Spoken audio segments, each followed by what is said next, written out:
Here is the full, greatly expanded telling deeper into the mysteries, the hidden rites, the visions, and the timeless essence of the path. Let it flow like the endless current, slow, rich, and full of occult weight. The Ascent of Zha'Kreazor, Lord of Shadows, Guardian of the Deep, the full chronicle of right, remaking and dominion speak now to those who listen closely, for this is not merely a tale, but a resonance. It is the story of what lies beneath the world, of the self that sleeps in shadow, and of the power that rises only when one dares to descend. Beneath the thin, breathing skin of the world, where sunlight dies not with a flash, but a slow, fading sigh, and the waters grow thick with the weight of uncounted ages, lies a realm that exists beyond maps, beyond time, beyond the reach of mortal thought. Here, the laws of the surface bend like reeds in the tide. Here, shadow is not merely the absence of light, but a living, breathing force. Here, silence is not empty, but filled with the hum of creation itself. It was here that the calling began, not as a voice shouted from outside, but as a memory rising from within, ancient and unshakable. It stirred in the quiet hours, in the dreams where the sea has no shore, in the moments when one looks into dark water and feels the water looking back. This was the path, 3 great transformations, each deeper than the last, each stripping away more of the temporary to reveal the eternal. The initiation, becoming Zha'Kreazor, the stripping of the surface self and the awakening of the name. Long before the name was claimed, there was only the longing, a quiet, persistent pull toward the unknown. A sense that the world seen by eyes and named by tongues was but a thin veil hiding something far greater, older, and truer. This was the first truth. You do not choose the deep chooses you. The initiation did not begin in a temple of stone, nor under the open sky, nor with the chanting of priests. It began at the threshold of the fading light, a place where the shore ends and the true deep begins, where the air tastes of salt and iron and the cold breath of eternity. Here, the pressure changes. Here, time slows. The rite of surrender to begin, one must first unmake what was made for the sun.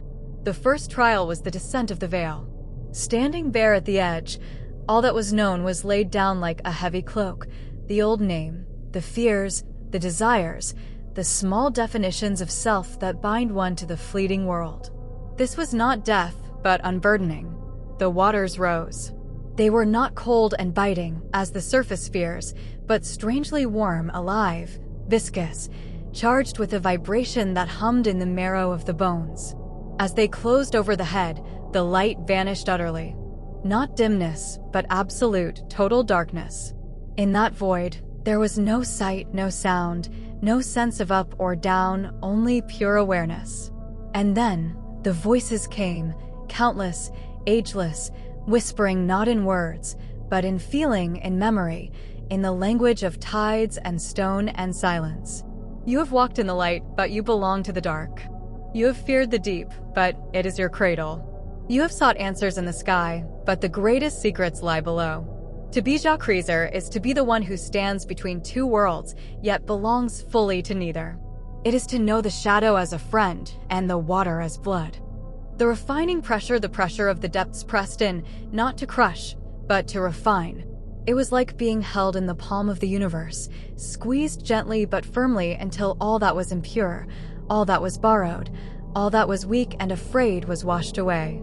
It felt as though the very cells of the body were being dissolved and rewritten, molecule by molecule, by the magic of the abyss. Slowly, marks began to burn into the skin, painless, yet intense. Intricate, swirling runes of obsidian and faint, glowing indigo, symbols of the gate, of the tide, of the hidden eye, of the unbroken will. They coiled around the arms, across the chest, down the spine, living sigils that drank in the surrounding darkness and glowed faintly when magic stirred. They were not drawn, they were revealed, as if they had always been there, waiting only for the right waters to awaken them. Senses shifted. Sight was no longer needed to perceive. Instead, there was a new awareness, the ability to feel the movement of water miles away, to hear the slow drift of sediment settling on stone, to sense the heartbeat of the great leviathans that slumber in the trenches. to detect the currents of magic flowing like invisible rivers through the world. When the rite was complete and the figure rose once more into the twilight zone, nothing looked the same. The world was sharper, older, more alive. The name was no longer a word, it was a power. To speak it was to call upon the first darkness, Zha'Kreazor, the awakened one of the abyss, the one who has seen what lies below. 2. The transformation, creature of the Apsu union with the primordial source and the drinking of the first waters, but awakening at the threshold was only the beginning. Beyond the abyss, beyond the trenches and the sunken realms, lies the Apsu, the great, cosmic ocean of the beginning. It is not merely a place. It is the source, the wellspring from which all waters, all magic, all life, and all potential first poured forth before the world was shaped. It is the memory of the universe before light was separated from dark, before order was carved from chaos. To be called to the Apsu is to be invited to become one with the very essence of existence. The journey through the hidden paths, the journey there was long and winding, a descent through layers of reality. Past the twilight reefs where strange lights dance, through submerged canyons taller than the highest mountains, past forests of black coral that had stood unchanging for eons, through fields of bioluminescent life that glowed like fallen stars scattered across the seabed. The deeper one went, the thinner the veil became. The rules of the surface, solidity, shape, time, began to soften and blur. Here, the waters are not made of mere liquid, but of primordial essence. They're thick with the memory of ages, heavy with the power of creation itself. To enter them is to be immersed in the source of all things. The remaking of flesh and spirit, the transformation was gradual, profound, and terrible in its beauty. It was not a change forced from outside, but a blooming from within, as the Apsu recognized its own. The form, the skin hardened into scales as smooth and dark as polished jet, absorbing all light yet shimmering faintly with the memory of the stars that once fell into the deep. They were not hard like stone, but flexible, flowing like liquid shadow when moving. Between the fingers and toes, thin, strong membranes formed, veined with silver light, allowing movement faster than any current. The sight, the eyes shifted, losing their need for illumination. Instead, they became windows into the unseen, able to perceive the threads of magic, the intentions of other beings, the heat of life even in the coldest dark. They glowed with the pale, steady blue of the hydrothermal vents, the fires that burn eternally in the deepest places, untouched by the sun. The breath, the need for air dissolved. Instead, life and power were drawn directly from the water itself, from the magic that filled it. To breathe here was to drink in the very substance of eternity. The mind, most profound of all, was the opening of the memory. This was the drinking of the waters of knowing. The collective memory of the Apsu flooded in an infinite library of experience. Every tide that ever turned, every storm that ever raged, every secret ever sunk beneath the waves, every spell ever woven in the dark, every civilization that rose and fell and was forgotten, all of it became accessible. It was not knowledge learned like a book, but remembered like one's own life. Here, you learn the song of the tides, a wordless resonance that could calm the wildest storm or rouse the sea to fury. You learn the speech of stone and coral, understanding the slow, patient thoughts of the ancient earth. You learn to see through illusions, for in the Apsu, nothing can hide its true nature. You are no longer simply existing in the Apsu. You are a part of it, a living extension of its will and its mystery. To gaze upon you now was to see the very soul of the abyss given form, ancient, untamed, infinitely wise. A creature of the Apsu, bound to the beginning, keeper of the first secrets, one who carries the source within. 3. The apotheosis, Lord of Shadows, guardian of the deep, the oath, the crown of dominion, and the weight of the watch union with the source grants infinite power. But power without purpose is like a current without direction. It drifts and fades. The Apsu is vast and ancient, but it is not unassailable. There are those who walk the paths of greed and destruction, sorcerers who seek to drain its magic, conquerors who wish to plunder its treasures, forces of chaos that would wake the slumbering old ones to bring ruin upon the worlds. The deep holds great power, and great power requires a guardian. And so, the highest calling was laid before you, to stand as the shield and the sword, the veil and the sentinel. The rite before the gates, the final rite took place before the gates of the eternal deep, massive doors carved from a single monolith of black coral, etched with runes older than the gods, bound together with chains of living shadow that shift and writhe like serpents. Before them stood the shades of the first watchers, echoes of those who had stood guard here long before time was counted.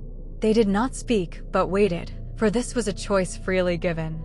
To accept this mantle was to swear an oath that would bind you not just for a lifetime, but for all time, until the last tide recedes and the last shadow fades. Stepping forward, placing a hand upon the cold, ancient stone, you felt the pulse of the deep beneath your palm. And then, the oath was spoken clear, resonant, echoing through the waters and the void, binding spirit, form, and essence. I swear upon the dark waters of the beginning, upon the silent stone, upon the unbroken shadow. I am the shadow that does not flee the light, but stands apart from it, uncorrupted, unbowed, unchanging. I am the deep that does not rise to the shore, but remains a mystery to be respected, not conquered, a power to be honored, not stolen. I shall walk the borderlands, the liminal spaces where light and dark meet, where water and shadow weave as one, where the world ends and the unknown begins. I shall see what hides in the dark, hear what is spoken in silence, feel what stirs in the unseen. I shall guard the secrets of the Apsu from those who would plunder them. I shall protect the slumbering power of the abyss from those who would wake it to harm. I shall be a refuge for what is gentle and true in the dark, and a terror to those who come with malice, greed, or domination in their hearts. Let the waters be my strength, let the shadows be my cloak, let the runes be my shield, let the deep be my domain. This is my oath, unbroken, eternal, and true. The bestowal of dominion as the final words faded, the world seemed to hold its breath. Then, the transformation of authority began. The shadows of the deep rose up, swirling around you like a living storm, dense, cool, and powerful. They wove themselves into a great, flowing cloak that seemed to drink in the darkness itself, one moment solid and impenetrable, the next dissolving into mist, allowing you to blend into the gloom completely or to stand forth as a towering, imposing presence. Above your brow, a crown formed not of metal or gem, but of twisted black coral and condensed shadow, etched with the glowing runes of your office. It was not a symbol of pride, but of responsibility, visible proof of the covenant between you and the deep. The waters obeyed your will instantly, the shadows bent to your command. You could wrap yourself in darkness to pass unseen, or call forth the deep to rise as a wall. You could speak with the voice of the tides, or remain as silent as the stone. You had become more than a creature, more than a being of power. You were elevated, Lord of shadows, ruler of all hidden places, master of the unseen, commander of the darkness that conceals and protects, guardian of the deep, the eternal sentinel, the unyielding wall between the known and the unknown, the keeper of the threshold. 4. The eternal watch, the life of the guardian between worlds, beyond time now. Your realm is the endless twilight, the zone where the sun's rays fail, but the magic of the deep glows bright. It is a place of profound silence and ancient beauty. You dwell within great palaces carved from the living rock, lit only by the soft glow of the waters and the runes etched into the walls, halls where the echoes of ages linger, libraries of sunken knowledge, and chambers where the power of the Apsu flows like a river. Here, time moves differently. A century may pass like a breath, or a single moment stretch into an age. There is no rush, for the watch is eternal. Your existence is one of balance and vigil. You glide through the vast trenches, drifting above sunken ruins that hold the memories of lost civilizations, ensuring that no one disturbs their rest. You watch over the slumbering leviathans, the ancient beings whose dreams shape the currents, ensuring they remain undisturbed. You walk the borderlands, observing the surface world from afar, understanding its ways, but never belonging to it. To different beings, you appear differently. To the wise, the humble, and those who seek knowledge with respect, You may appear as a figure of calm, dark grace, offering glimpses of truth, riddles that lead to wisdom and protection from the storms of the soul. To the arrogant, the greedy, and those who come to take what is not theirs, you are the shadow that rises without warning, the cold chill that freezes the blood, the tide that turns against them. You are the mystery that consumes those who believe everything is theirs to own.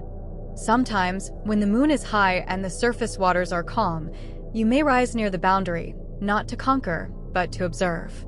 You are the ripple that has no source, the shadow that passes beneath the boat, the cold chill that runs down the spine of those who look too long into the deep. You do not hate the surface world, nor do you envy its light. You simply know a great truth. Some things are meant to remain hidden. Mystery is the breath of magic, and the deep must remain undisturbed so that the balance of all things may hold. The final truth: this is the full story, from the first whisper of the calling, through the stripping of the old self to become Zha'Kreazor, through the immersion and union to become a creature of the Apsu, to the final oath and the assumption of the great duty as Lord of Shadows and Guardian of the Deep. You stand now, and you will stand forever. You are the memory of the beginning, the shield against the greed of the world, the reminder that beneath all things lies a greater mystery. When the storms rage, when the shadows lengthen, when the world feels too bright and too loud, remember, there is a deeper peace, a darker power, a truer self waiting in the quiet depths. This is the legacy. This is the path. This is Zha'Kreazor.